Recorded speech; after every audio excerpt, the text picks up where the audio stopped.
Jeff Bewkes ran HBO when it was the most critically acclaimed television network in history.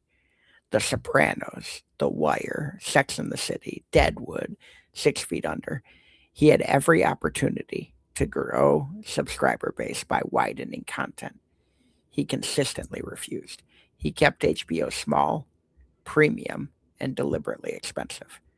The result was a content quality moat that every streaming platform has spent billions trying to replicate, but none have fully achieved.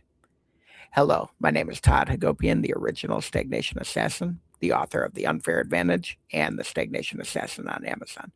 But today, we're pulling the leadership file on Jeff Bewkes, former president of HBO and later CEO of Time Warner, and specifically the brand architecture logic of keeping HBO small when scale was available. This isn't a tribute, this is a forensic audit, so let's see what Mr. Bewkes actually built.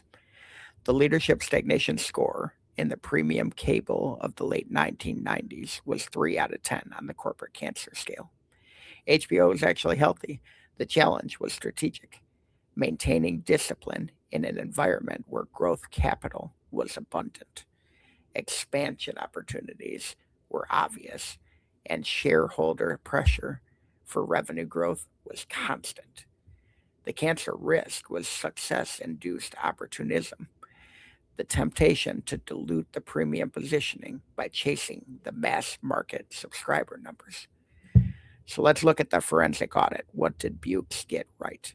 The programming investment concentration. HBO's content budget was comparable to broadcast networks that served 100 times the audience. Per viewer content investment was dramatically higher than any competitor, which produced the quality differential that justified the premium subscription price and the cultural cachet that made HBO appointment viewing rather than ambient background. The subscriber quality over subscriber quantity decision. Bewkes managed HBO to optimize revenue per subscriber rather than total subscribers. Higher subscription price, narrower audience, deeper engagement, lower churn. This the 80-20 matrix applied to the audience itself. Serve the 20% of viewers who will pay a premium for extraordinary quality rather than the 80% who will accept mediocre content at a mass market price. The it's not TV, it's HBO positioning, which Bewkes upheld operationally, not just in marketing, was enforced through programming decisions that rejected mass market formulas. HBO shows were too complex, too dark, too expensive, too artistically ambitious to be network television. That was the brand protection mechanism enforced at the programming approval level. So let's look at the murder board, though. What did Bewkes get wrong through all of this?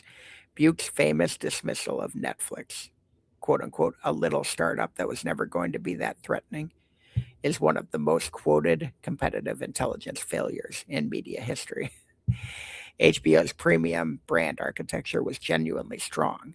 The failure to recognize that Netflix content investment would eventually reach the quality threshold required to compete for the same audience segment is the canonical example of incumbent competitive complacency. Bewkes was right about HBO, about what HBO was. He was just wrong about what Netflix would become.